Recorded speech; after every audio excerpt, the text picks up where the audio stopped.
ahead and start the recording. Okay. All right. First question is nice and easy. What do you know, or what have you heard about guided pathways? Yes, easy and yet not. It's a big can of worms. Totally. So I guess, there are a lot of different ways that I could answer that. And I think I'll start with kind of the basis or the foundation. So what I know about guided pathways is that it's a set of evidence-based practices that, when implemented together, help colleges increase overall completion rates and eliminate or decrease equity gaps in those completion rates. So sort of at its core, it's a set of practices or strategies that educators and administrators have employed in order to try to address the consistent problem of low retention, persistence, completion, and the consistent problem of equity gaps. I think that there's a lot of it's easy to, when something becomes ubiquitous without the foundation of that information, it becomes kind of easy to pick up, misunderstanding around what guided pathways actually is. Because we all use the words now, and I think we don't always have time to just revisit that this is really, some professors and staff and administrators across institutions said, we're not serving our students in specific ways. And it's not because we don't care, it's because the design of our institution is faulty. And then they tried certain things. And when they did, 3 or more of those things together, they got better student outcomes. And then researchers said, hey, look at that. And then they wrote it down and they said, well, this is really useful and fascinating. We should name this, and we should create categories so that people can, understand it at a glance. And then they sort of moved on with it. And I think, it's what I know about guided pathways is that it's an attempt to change the institutional structure, and that it has bubbled up from practices that people who work in institutions of higher education have developed. I also know that it has been very effective. So when folks across the country in institutions of higher education have implemented specific evidence-based reforms that include, different ways of creating guided exploration, clearly delineated program requirements, transforming developmental education and placement reforms, and proactive and integrated, or sometimes called intrusive, academic and non-academic support. So when they've implemented practices in these 4 areas, even when they're not exactly the same practices, if they're based in the same strategies and they are at scale, so they touch every student, then they have similar outcomes. And the outcomes are really impressive. So I know that Georgia State now graduates more Black students than any other institution of higher education that is a 4-year institution across the country. And at the same time, they have also increased their Pell eligible student population by about 20%. And so, I think it's really impressive to look at what the evidence says this can help. And I think that, we have it in pieces, even at, Georgia State and Arizona State and Gutman and Queensboro and Valencia, like these places that are held up as exemplars and models nationally, because they're a few years further most specifically more than 10 years further down the road. But, we also have this evidence in pieces. So it's exciting to me. And I know that we've seen in California, for example, we've already seen the effect of different placement mechanisms. So, implementing multiple measures at scale has almost immediate impact. And some campuses, are coming from a situation where, regardless of their absolute best effort to decrease equity gaps, when they put multiple measures in place and transform their developmental education sequences to try to get students more access, they increase student success tenfold. And, there are examples of colleges where, like, over a 6-year period, not a single African American student places into trigonometry. And then they change their policies, and with the placement and the supports, that becomes completely reversed, so that almost every single student places into trigonometry. And of course, it's much more likely if you give a student the opportunity to attempt a course, they're more likely to complete it. Wow. So, there's these kind of basic things that we do see in pieces. And so I know those things about kind of like the evidence base and, what guided pathways and even the pieces of guided pathways reforms can do. I also know that it is a huge project that in almost every case, I think, requires a different kind of decision making than most colleges and universities are used to doing. And so that introduces a whole other aspect where, outside of education, outside of higher education, people would call it change management or culture shift or all of these things. And those things kind of smack of like business talk to educators. They're not friendly terms, and they're not always the most useful, although I think they're becoming a little bit more embedded. But, that's really what we're talking about. We're talking about those kinds of,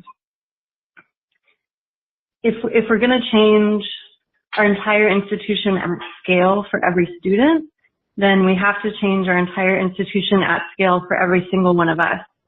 And the reason that it requires cross-functional teamwork, which is also based in research and supported by research, the reason that it requires that, and not just a nod to it, but sort of actual inclusive decision-making and broad-based inquiry, the reason it requires that is that our institutions now, especially in California, but I would say, commonly across the country, our current design, the reason that we see these faults, that we've uncovered these faults in it, is not due to any particular area of service or, lack of pedagogy or,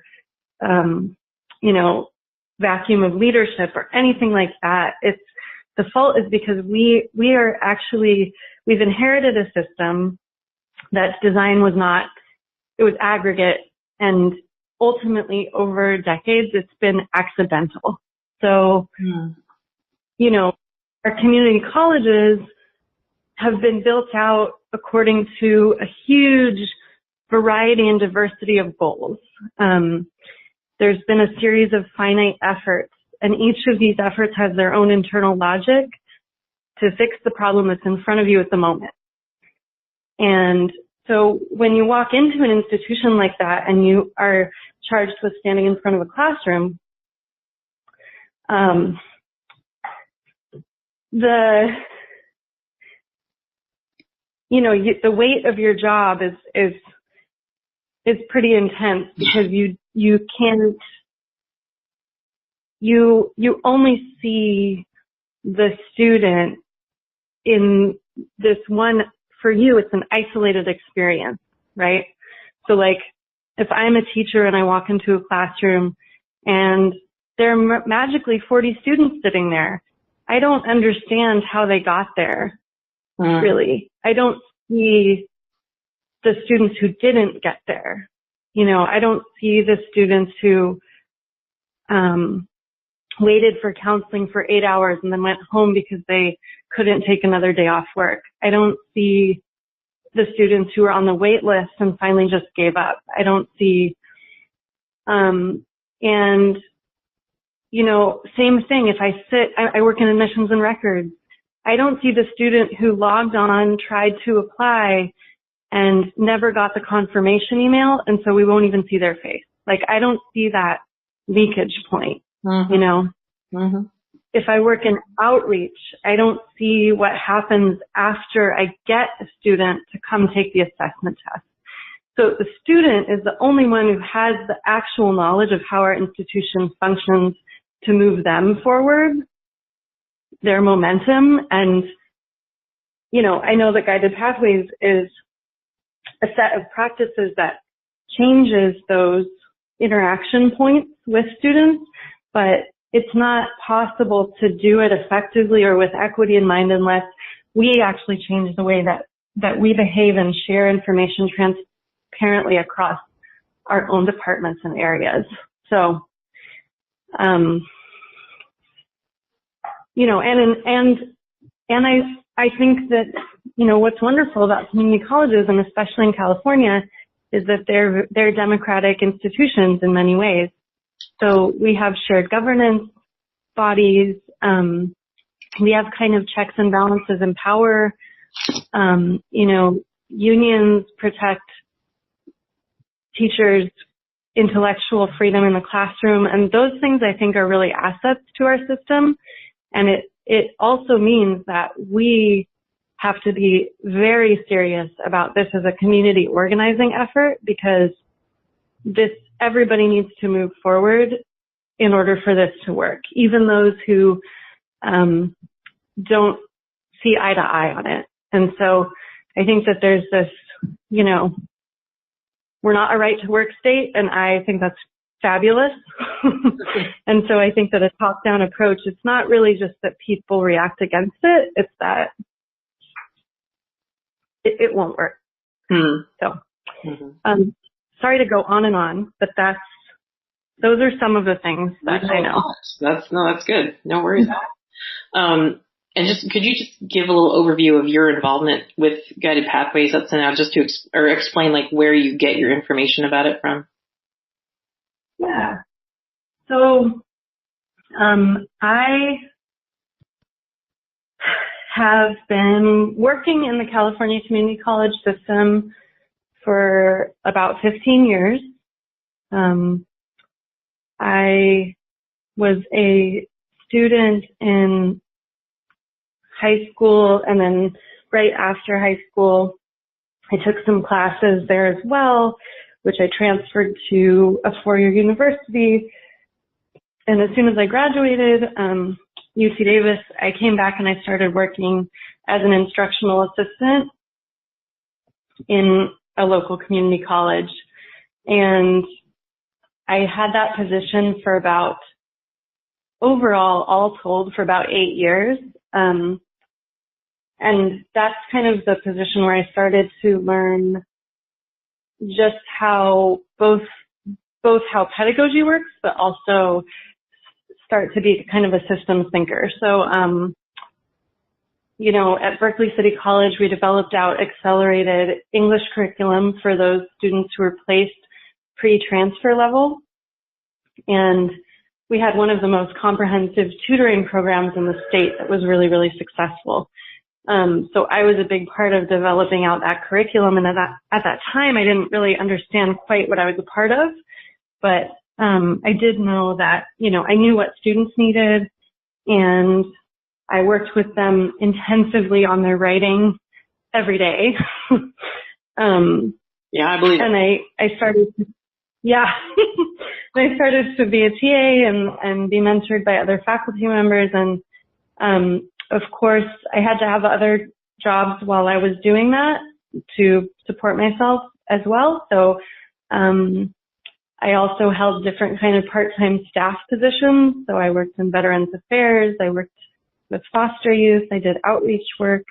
I took on sort of curriculum development and other types of contract work that all were in that system to move it forward. And so I picked up a lot of knowledge that way. I went back to school, to graduate school.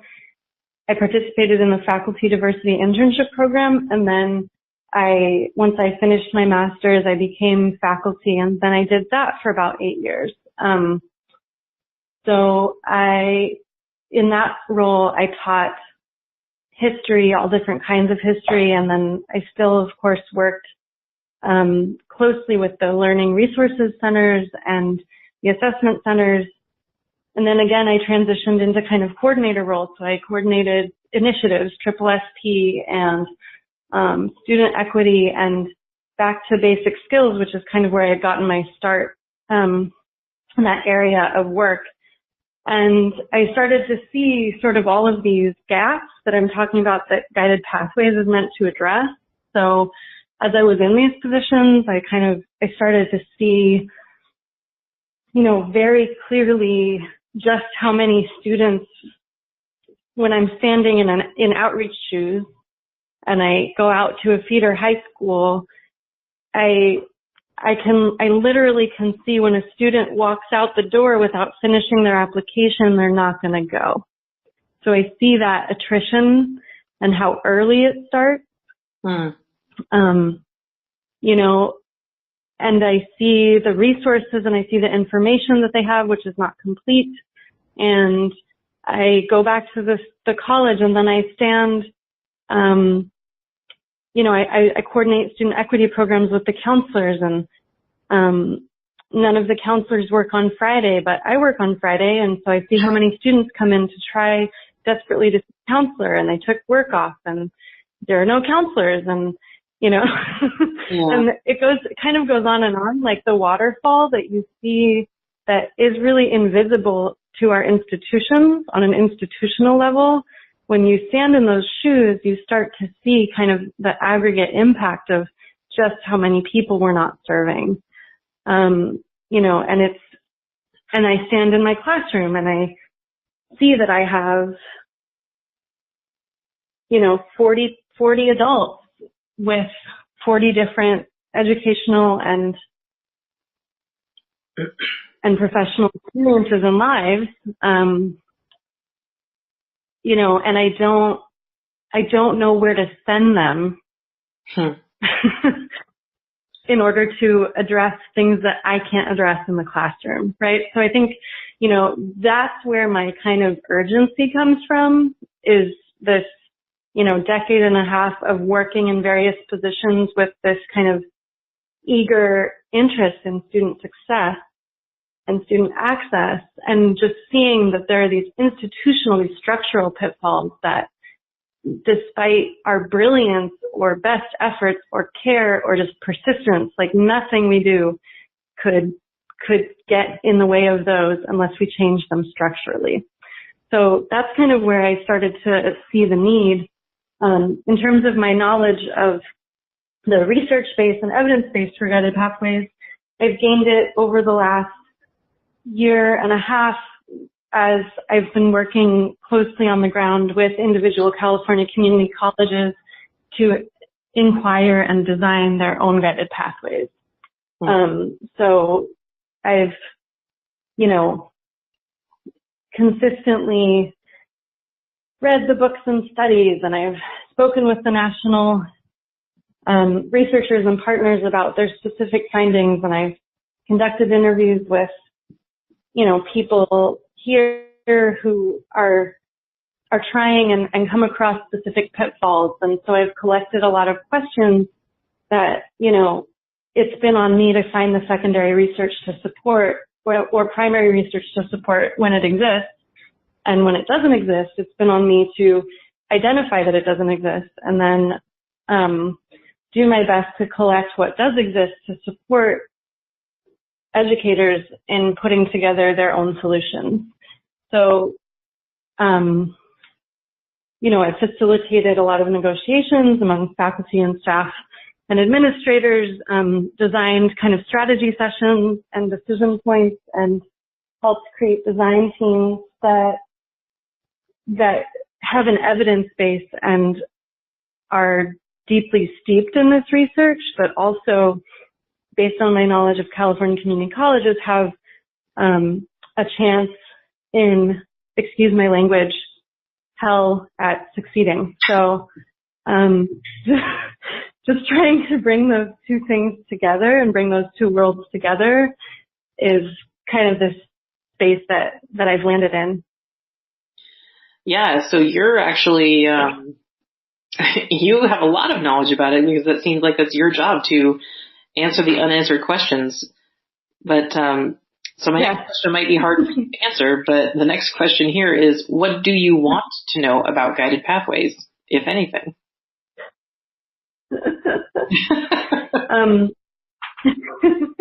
Yeah, that was a hard question. Well, there are some things in it, but they're probably for the purposes of this, a little bit obscure. Bring it on. There are definitely a lot of things that I want to know. So one thing that let's see how to frame it.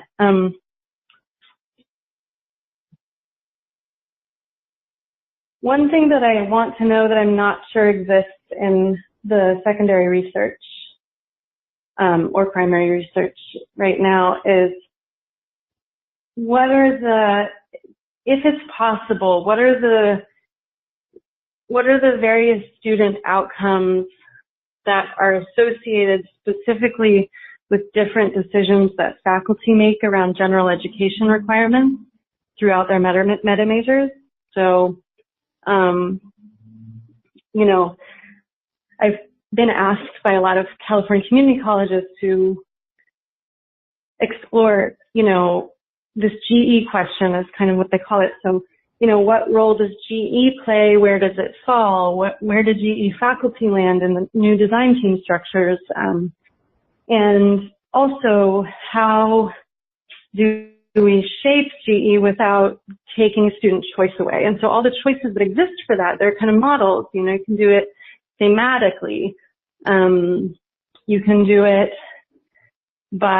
you can create kind of like mini areas of focus, so that like within, somebody studies ecology and biology, but they have a mini social justice thread that like the faculty have built out. You can do it in all of these innovative ways, but there's not a playbook, first of all, in how exactly faculty can, make those, first determine what's best for their context, and then second, how do they know how it's going to impact students? So that's something I want to know. I think I want to know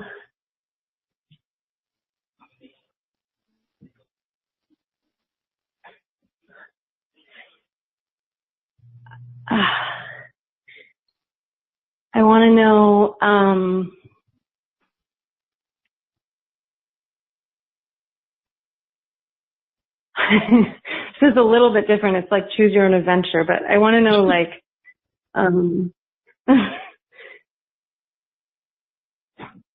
I want to know what colleges need. So this is kind of the question that I ask every day, right? Like, I want to know what colleges need, and even what factions within colleges need when they exist, in order to effectively integrate these approaches into what they do. So I know that, I know that it takes a lot of sort of community organizing effort at many levels to create space to have a difficult conversation safely. And so there are a lot of different ways to do that.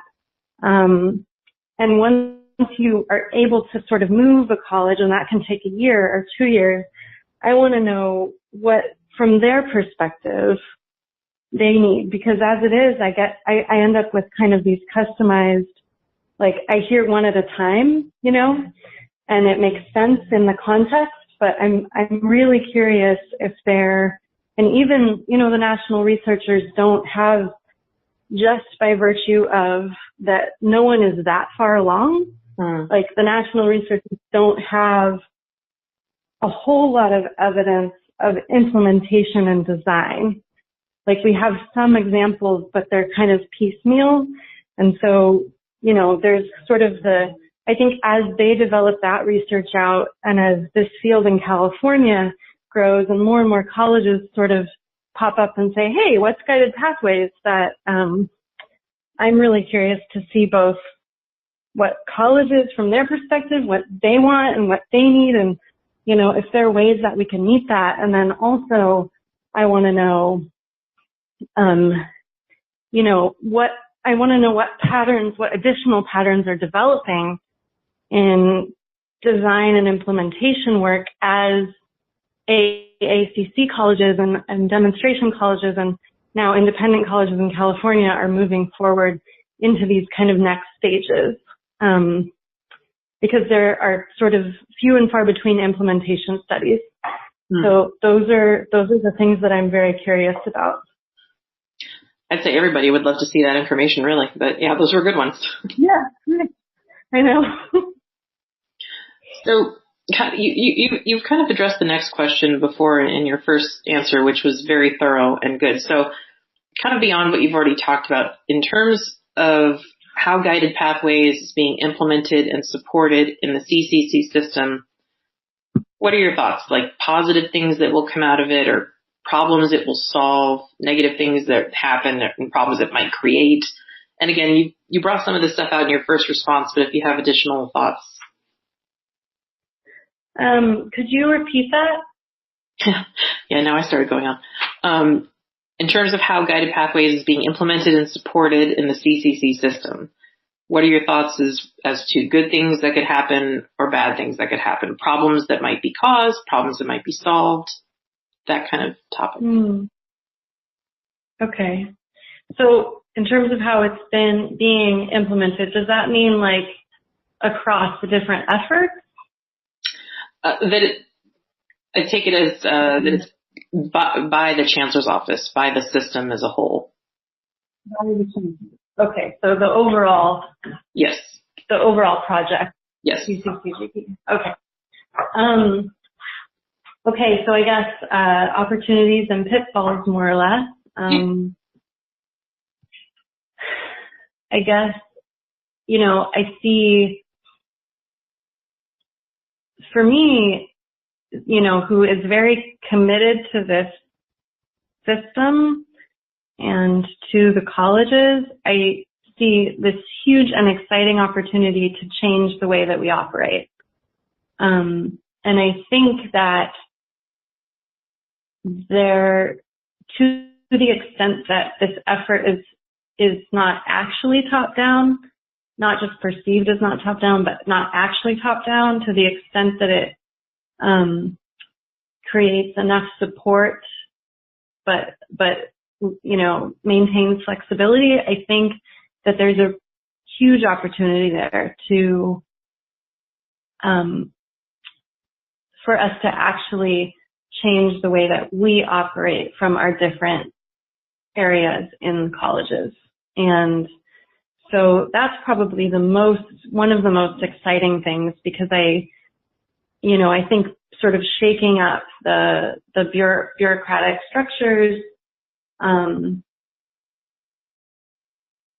yet maintaining the respect for, you know, again, like businessy language would say stakeholders, but faculty and staff don't tend to use those terms, and I used to bristle at them when I worked in schools. So I know that.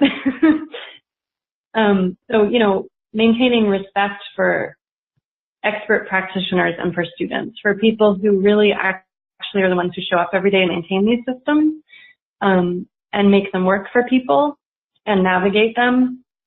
That, you know, the reason that people don't want it to be top down is that the actuality of students' lives and faculty lives and staff lives gets bulldozed or could get bulldozed in a top-down initiative. And I think they know, they see, especially with this, that if this is not,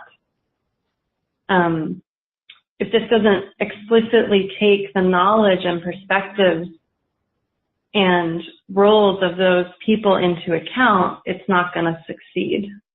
So, you know, I think I see potential. I see tremendous potential. I think where I see sort of like challenges or, you know, obstacles is in that same area where I'm concerned.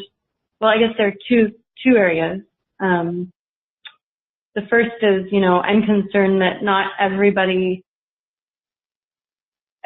well, no, actually it's one concern and it spans everything. So here it is.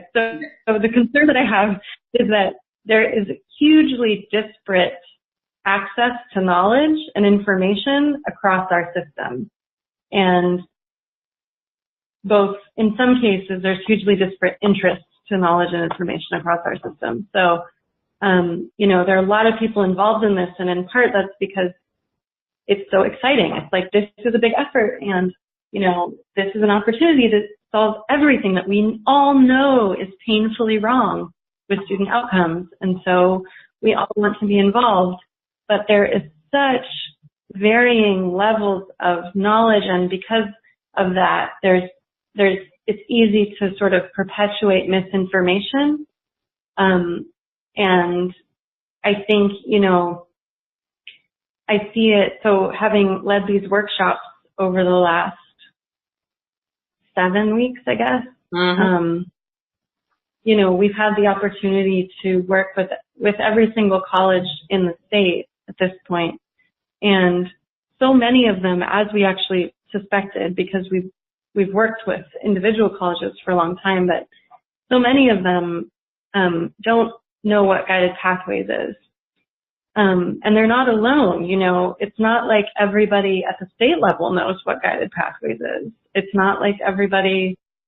So I'm really glad that this, by the way, is anonymous because I couldn't say that openly. But, you know, that's really my biggest concern, is that there's kind of this, you know, the potential for this to really help faculty, staff, and students and administrators on the ground is in the fact that it brings together this kind of inclusiveness and vibrancy that, you know, California loves. It's like these democratic processes and representative processes, and that it also is based in evidence and research.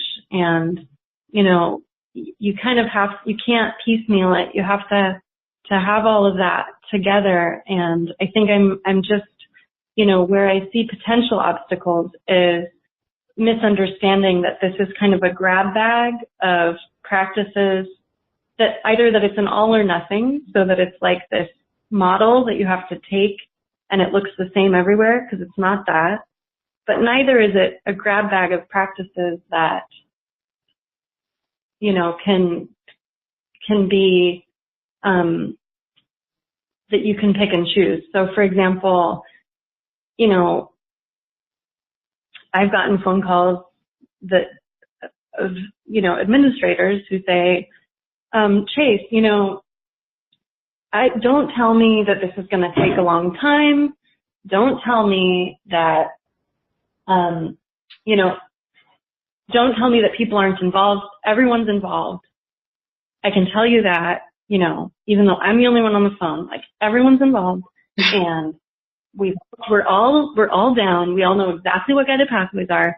We don't need you to come do a 101. We don't need you to, I just need you to tell me what kind of scheduling software can give me Guided Pathways this spring.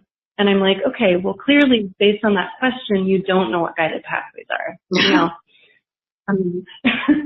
But they're not alone in that perspective. And I think that anywhere that they can see that perspective kind of reflected back to them, even by researchers who aren't totally in the loop, or like, I wonder. And I guess the other thing is that, we really,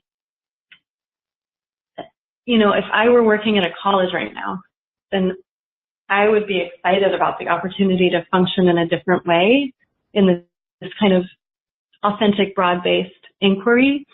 But I know that there are sort of lots of political pitfalls, and, it requires a pretty high level of vulnerability and trust. And I think, the situation with this rollout is that it requires that vulnerability and trust at every single level. So if we're actually going to do this, I think it has kind of become clear to everyone that we really have to have all these voices. We have to have people, not just like a college perspective, but like, faculty within a college perspective, and then not just faculty within a college, but like GE faculty, not just a student perspective, but like, part-time returning student perspective, and sort of like drilling down. Eventually you can get to kind of some clarity around that, but we're not really at the point where we have clarity. We're really at the point where we just don't understand all the perspectives yet, as a system. And so I think, if anything at any level is disingenuous or like, then it becomes not useful. Mm-hmm. And that would be my fear. Like, I think there's such tremendous potential here. And, I'm excited about empowering the colleges to do it. And I guess, yeah, so I guess I could leave it at that. Does that make sense? Yeah, definitely. And the next question you were just really talking about the same sort of thing, so I'll ask it, but beyond what you've already said, basically, again, what other specific barriers do you anticipate would keep Guided Pathways from working at a college or in the system? And again, you just gave some really good responses to this, but are there any other specific barriers you see? I think the biggest one is basically lack of understanding of what either the evidence-based practices and what structurally guided pathways is, or lack of understanding of all the resources that colleges actually have to bring to bear and how they can bring those to bear. So those are kind of the two big obstacles that I see, that are both versions of like either not access to information or, misunderstanding of information. So yeah. Okay. Mm-hmm. Yeah, I get that. Like I said, you kind of addressed it really well before. To what extent, if any, do you see a relationship between the CCC Guided Pathways framework and other statewide or college initiatives?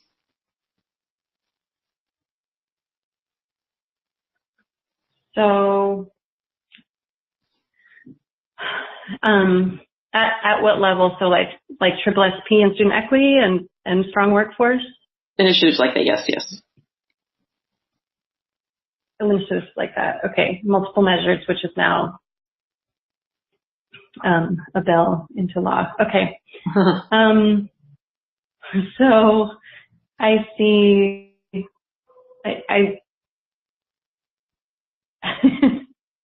again, this is one of those things where I've like beat it to death in my head. So I've spent so much time thinking about this that I don't even know if I know anything. So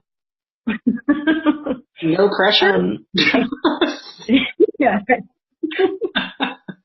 So I think that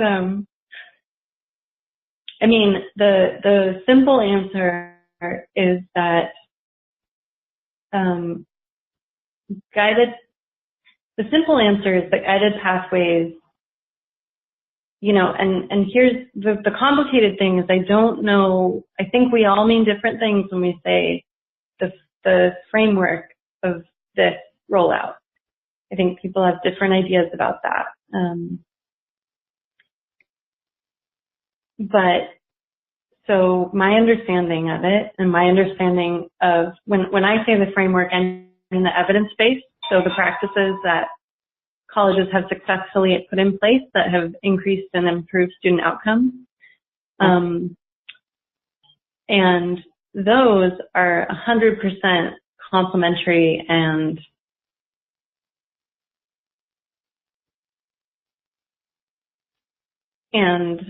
sort of accessible to colleges that have engaged in these initiative efforts.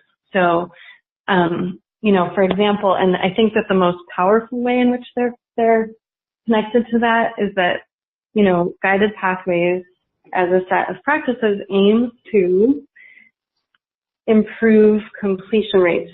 So it makes it more likely that a student who enters and says, this is my goal, is going to achieve that goal. Ultimately, at the end of the day, most of those initiatives, whether in writing or not, have actually been targeted at that goal.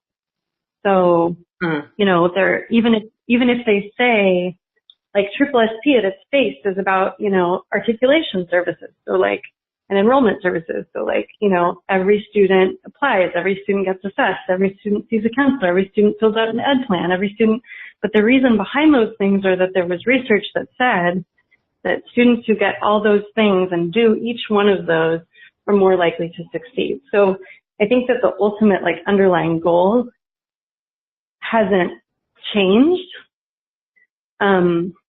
It's just that, it's going to take some work in local context. And again, it can't be, there's no cookie cutter solution to this, but many solutions do exist and are very accessible. So it's going to take some work in local context to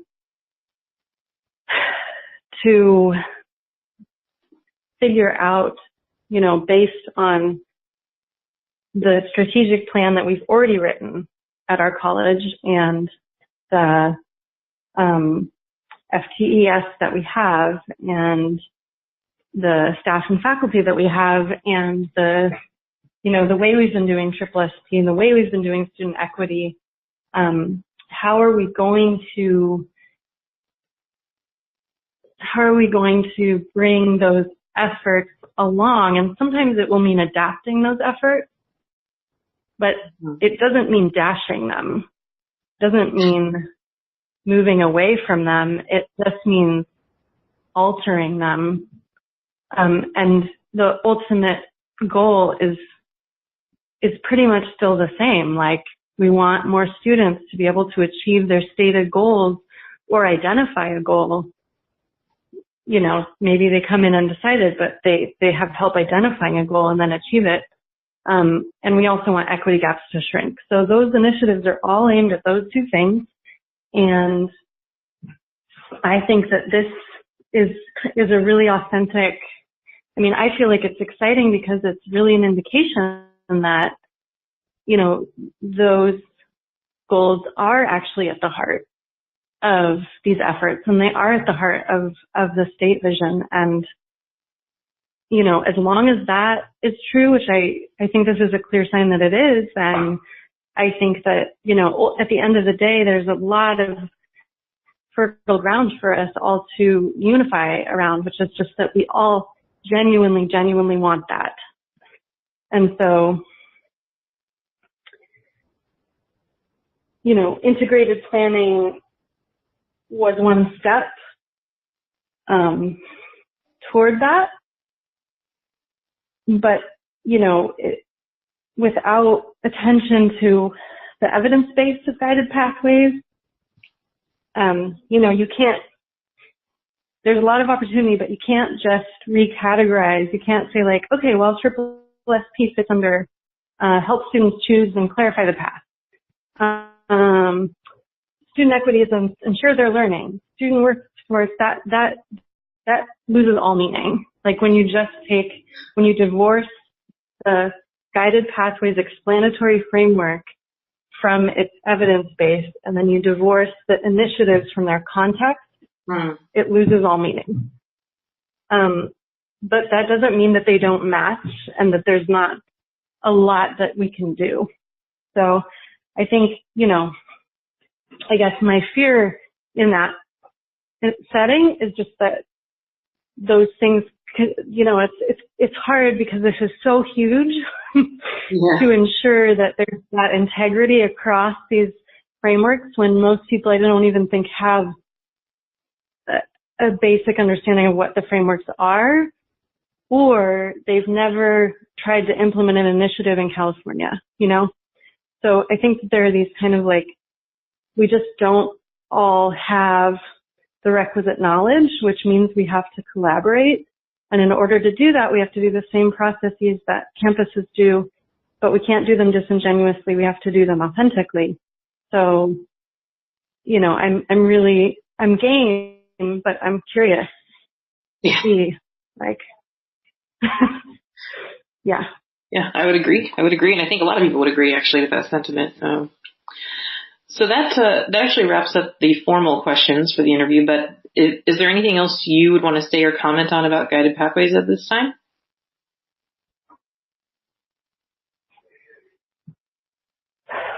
I don't think so. Yeah, you said a lot actually, so I was like, I will be impressed if you have more. I think we're all kind of at that point of waiting and hoping, just like you were saying. Yeah. Yeah. And also waiting for an opportunity to do something. I feel like right now we're all kind of talking about it. Everybody's ready to do something, Mhm. Yeah. Mhm. Yeah. So, all right. Well, again, thank you so much for your time today. I really appreciate your responses. Very, very helpful. So, thank you and have a lovely afternoon. Thank you, Carrie. You too. All right. Bye-bye. I'll see you at the next event. Oh, actually, I don't get to go to the next one because I have another meeting that day already. So my boss, the Pam Cox Auto, is going to be there. Okay, cool. Yeah. Well, I will see you at some point then. At some point, certainly. I may see you next in San Jose, actually. Are you going to CCLC? Oh, no.